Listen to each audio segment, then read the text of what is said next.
কয় টাকার বেচছো অলরেডি এই পর্যন্ত? মাত্র না? লাভ হয়েছে না মোটামুটি? 1 টাকা বেচে কিনা হয় নাই? ও ওরা আইসে কোন সময় আগে না তোমার সে?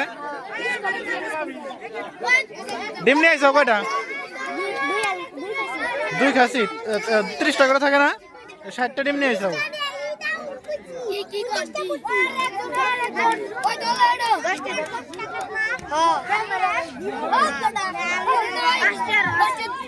আমরা ভাই মেলার শেষে ধরুম, তোমরা বেঁচে থাকো তাই না?